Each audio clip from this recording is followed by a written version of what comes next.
A great day in SimWorld, everybody. Good morning. Wake up from your food coma for about 20 minutes because it's time for SimWorld today.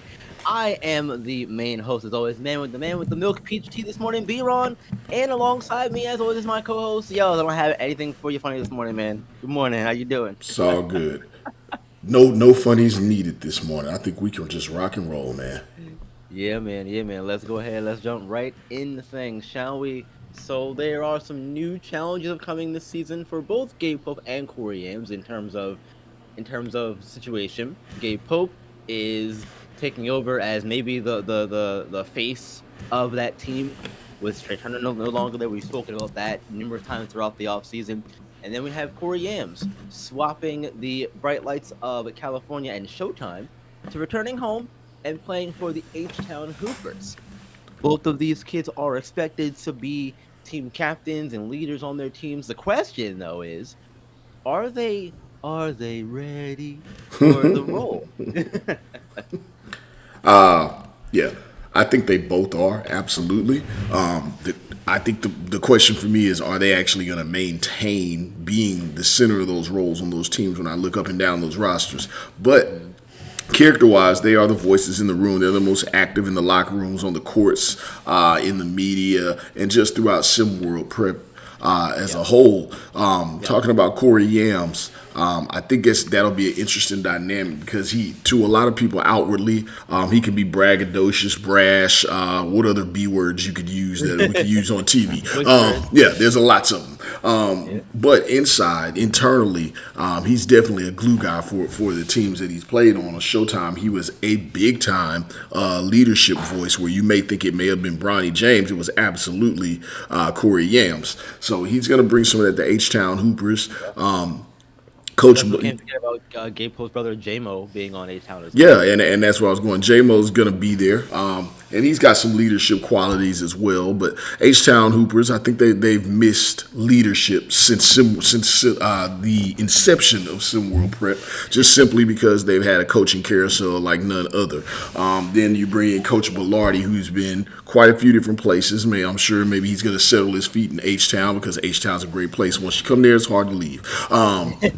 So he's going to be there, but Corey Yams is going to be a centerpiece as far as being a leader in the locker room. Now, the question is on the court. You got Johnny Hero, you got Vincent Magic, you got Tyrell Thompson. These guys who rightfully have patiently waited for their turn. Yeah, Keith and Carter. Keith and Carter a little more on the inconsistent side, but he could have worked on that over the summer.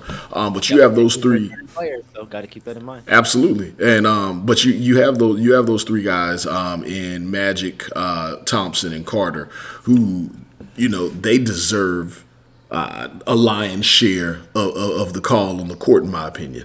Is Yep. Corey Yams willing to especially the way he closed the season last year, really Right. well? Right. Is he willing to say, okay, I'm gonna relegate back, fall back, and defer to these kids who offensively go get it done, and they've earned the right in the city on the team that they've been in, or is he gonna come in and say, nah, everything's got to run through me? And is Coach Bellardi going to fall into that? Have they built that kind of bond? What is the conversation that's went on with the team? Is what I'm saying. But Yeah. no doubt, Corey M's a leader. So Just to touch on that before you move on to Gabe Pope. yeah, Um, I think that with the Corey Yans bit in particular, with him, coming in and saying everything has to come through me, that sort of thing. I don't think that is gonna be Yams's style. Personally, from how he talks in the media, I don't see that happening too much.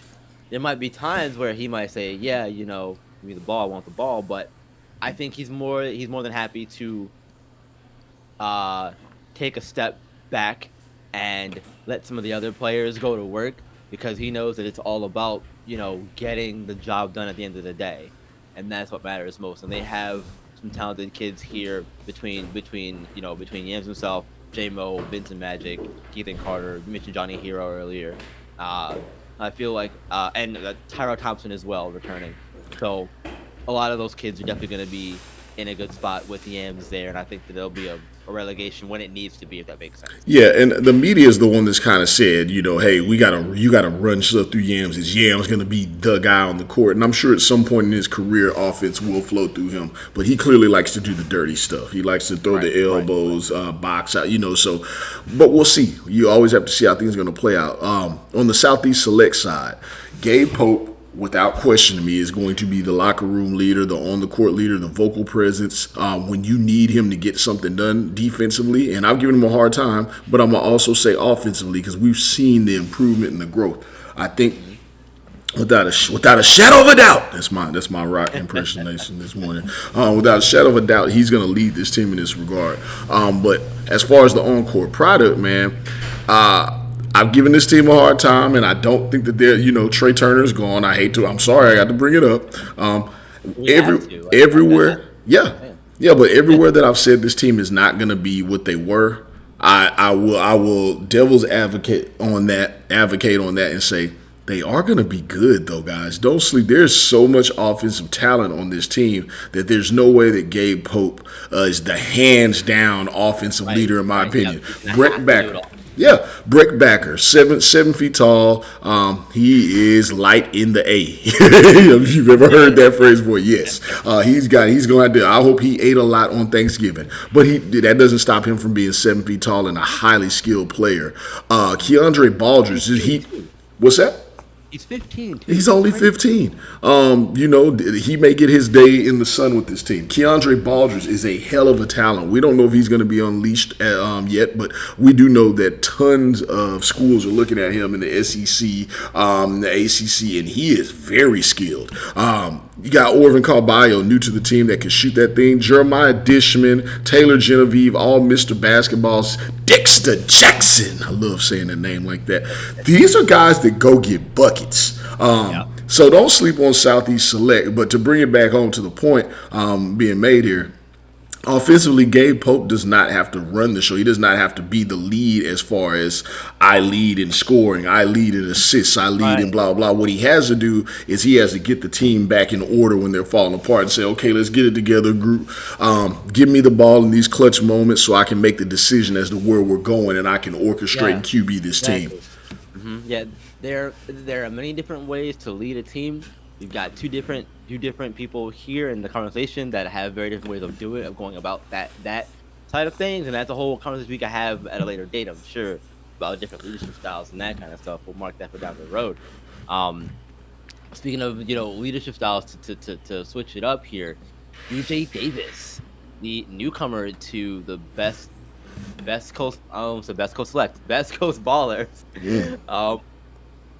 Apparently, there's been some rumors about him complaining about the scheme due to his lack of involvement in that kind of stuff.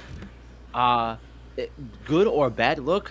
I'm gonna start by saying this, and then I'll get to my point. I'll get to the main point of this. It depends on how you look at it, because you can look at it from the perspective of he's passionate, he wants to be involved, he wants to help the team, and some would say that's a good look. You could look at it from the other side and say, who's this guy? Who's this kid coming in here? Who's this kid coming in here? Demanding changes to the scheme to make himself more involved and that kind of thing. And you could say it's a bad. I'm leaning towards a bad look because now I don't know if he's mouthing off to Coach Dominguez about it. Obviously, we don't know all the internal conversations that are going on, but I feel like when you're new, you shouldn't come in and try to ruffle any feathers immediately. That's not what you do. You come in, you learn, and you take your growing pains and all that stuff, and you wait for your opportunity to have more influence over the situation when you're new coming in to start something, be it a job or whatever it is.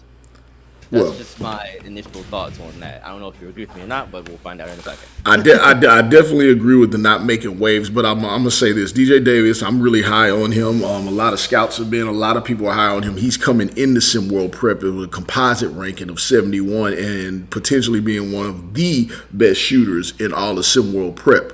when you come in like that, so the rumors that I've heard is not that he's so much saying, "Hey, I need these minutes" or "I need this, that, and the third." But if you got a guy that can shoot like that, he needs to be in a position where he can shoot like that. You know what I mean? So I haven't seen any scrimmages from this team. I don't really know. But the grumblings are that he wants to be in he knows his role and he wants to be put in a spot where he can excel in that role, which is shooting the basketball. A lot of times with these prep teams, you have a guy 6'1", 6'2", 6'3", and you just automatically throw him at point guard or shooting guard. You have him handling the ball or something. That's what a coach may do. Right. Like, hey, we just put you go out there and make it happen. But it seems like DJ Davis has leaned into the fact, I shoot, I come off screens, get me the ball where I can be effective. And I think when you have a name for yourself and you have a proven track record of what you can do, and from what we've seen, he's pretty much been a kind of a lay low kind of kid. There's something to that. Yeah, if he's not being overly aggressive, assertive, and just flat out abrasive and being demonstrative, like, yo, you're gonna have to center everything around me, which could be the case. I don't know if it is or not, but I think you have to listen to your kids when they're making a valid point. When they're saying, I have a skill set that needs to be utilized, not I need everything to be centered around me. And when I look at this team, I mean, they have some shooters. Arlo Cook, Heaven Johnson can shoot. Dre Ryder. Don't sleep on the Dre Ryder. Hop on the Ryder train. I'm hoping he has a big season this year. I really do. For sure. But DJ Davis coming into this, during the offseason and what people have seen from workouts, they anticipate him to be one of the best shooters in the world. Remember, SimWorld Prep is an international league. And that's what they're expecting to see. And I'm sure that's what he wants to showcase to the SimWorld youth scouts. So help that man out if that's what he's asking for. I want to see it. Don't you want to see it, B-Ron? I do. Look, that's what we talked about for a full offseason. Can anyone break Trey Turner's 3-point record? The answer is no, but we sure would like to see y'all try. Sure want to see you try. Man. Look, speaking of trying, though, we got a lot of all these teams are coming in with the same goal to try to win a championship, win the race to one championship. Beast of the East won it last season. They're looking to repeat. There is, however, the other side of that. We talked about it earlier in the offseason. Developing growth, that kind of stuff. But for some people out there, I think most of this is on the fan side of things. But and especially if you're a really good team like the OGs, or again, Beast of the East looking to repeat, that kind of thing. It's championship or bust for you if you're a fan. And again, is that a healthy mindset to have at the prep level? Personally, I don't think it is. Winning is important. Again, as you're going to get blasted for this, B-Ron. I'm going to let you know. That's fine. And that's fine. But winning is important. Yes, absolutely it is. But I don't think it's everything at the prep level, and maybe even as you get higher up too. Because as you get higher up, there's the talk of ring culture and all this stuff, and a lot of that takes away from a lot of what the players actually do on the floor. Because this person, he didn't win any championships, so he's not good or whatever. That's crazy. Because it's not just him on the court. There's 10 other guys on the team, 15, however many is on a roster, and all you have to come together to try to win the championship. If Allen Iverson, was the player that he was, and didn't make it to the finals, didn't win the championship, that kind of stuff, like, are we still even saying? Are we still talking about him like we are today? If he's, I'm trying to keep it on track here, but I really can't do it because my mind's all over the place with thoughts about this. I don't think it's healthy. I don't think it's a healthy mindset to have, especially at the prep level. I'm gonna keep it there. I'm gonna stop there. I'm gonna get blasted in the comments for that one, but that's fine. Whatever, man. Absolutely, you are. And guess what? I'm gonna stand on it with you, and let's do this together, man. You got killed 2 of us. B-Ron, I'm right there with you. Winning is important, but there's 2 caveats to it. So I'll start with B. B is winning is all about the perspective. It's perspective of what you define as a win. At this level, some of these coaches may be defining a win as getting my guy to college, getting kid A, who was going to be headed to, Iona State, getting him to Kentucky. That's a win. I was able to develop this kid and see him go on to greater things and have a bigger spotlight on him. Another coach may say, hey, I got to win championship race to win year after year. That could be that coach's perspective. The coach and the team could have the perspective of, hey, we know player B is one of the best shooters out there. We want to make sure he gets to this school, but we also want to make sure he gets to this particular stat and we can highlight him. Right? I mean, there's a lot of different agendas. It's a team sport. It's not an individual sport. So your definition of winning and what the goal is not always what someone else's is, right? So that's B. But the bigger point to that is what you say. It can't be all about winning, and you know why? Because if you always win, what can you never do? I sound like Maestro now. You can never learn. L's are not losses. L's are learning. You learn about yourself. You learn about what you need to do. If you always win, you never improve. And we've seen lots of players. Michael Jordan may be the only example of somebody who's won on every level all the time. And he didn't win every game, but he just got better. And he had that burning desire. And even then he didn't, because he got cut at first. He got cut. You're absolutely right. And I was gonna dive right into, who I say is the greatest player of all time is Kobe. Is I was just watching, had some fun watching his last game yesterday, and then watching the story of his first game and just kind of collecting those two things together, where he shot the air ball, and he got pulled out the game, and they're just like, God, what is he doing? And then he finished his career with the greatest close ever. Nobody wins all the time. You have to lose in order to know what you need to work on and improve upon, or find out what you got to drill down and work, learn about your work ethic and all those other things. L's are important. So at the prep level, where you're not fully developed, your body still isn't what it's going to be. Mentally, you're not what you're going to be. And as far as your game refined, you're nowhere near what the hell you're going to be. Like these kids out here saying how good they are. No, you're not. Not yet. So there's one of two things that are going to happen. Either you're going to win and people are going to pump your head up and you're not going to develop any further than what you are right now and people are going to pass you up. Or you recognize you're not as good as you're going to be, and this is just a part of the process. The ultimate goal is to get to the SWBA, get to the pro level, and be the star. You can't win them all. You can't win them all right now, because you're not going to learn how to get the best out of yourself and how to fully round out your game to maximize your skill set. I'm right there with you, B-Ron. And I hate it when I know what everybody's going to come, well, if you winning, if you ain't winning, what you playing for? You playing for I'm a long-term guy. I'm for the long-term win. I know lots of guys. Look, here's the analogy.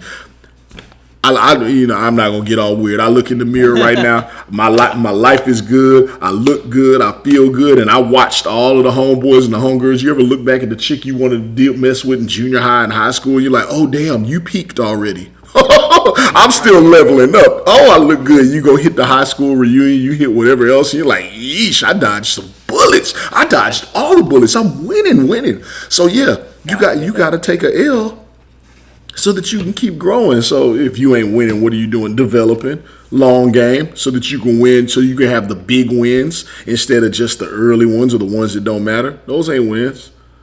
That's it, man. Right. Damn, did I get back on a soapbox?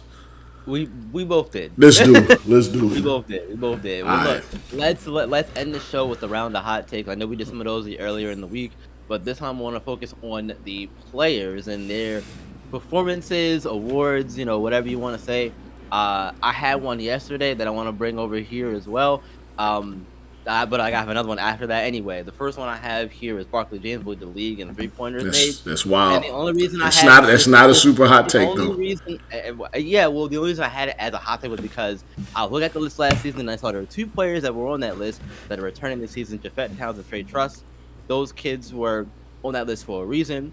Barkley wasn't. So in my mind, he's not on there. He should have been. The hot take. That's how that worked in my brain.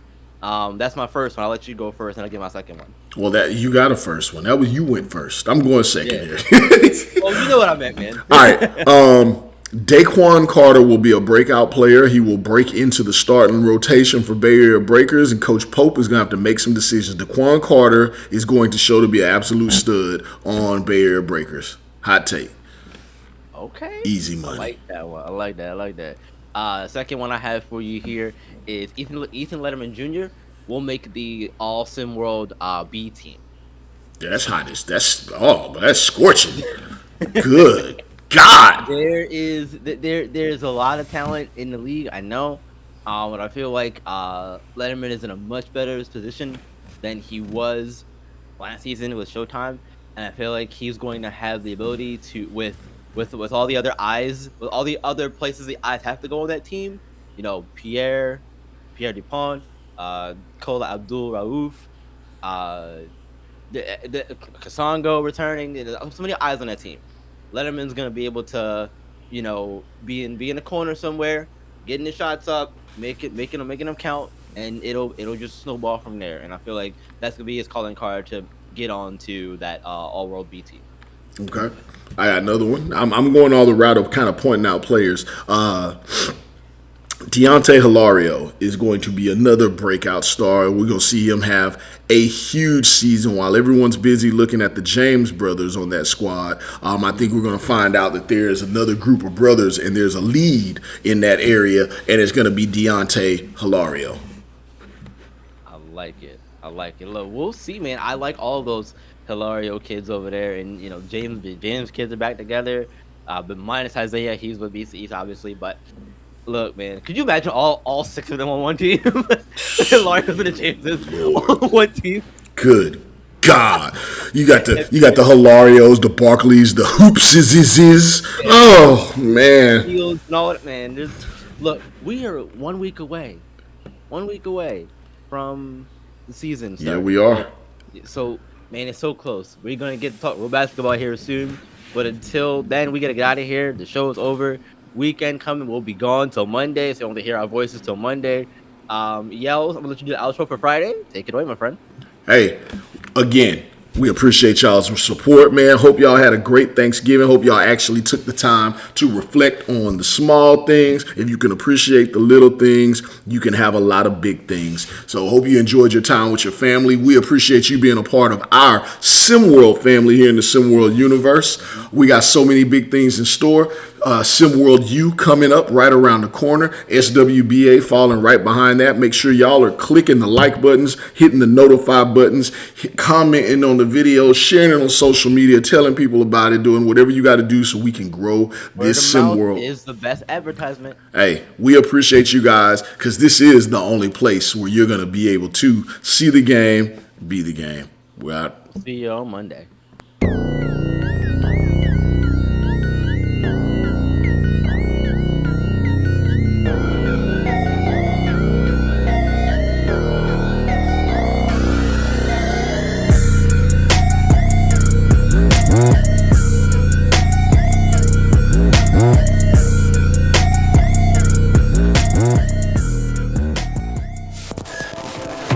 This has been a presentation of SimWorld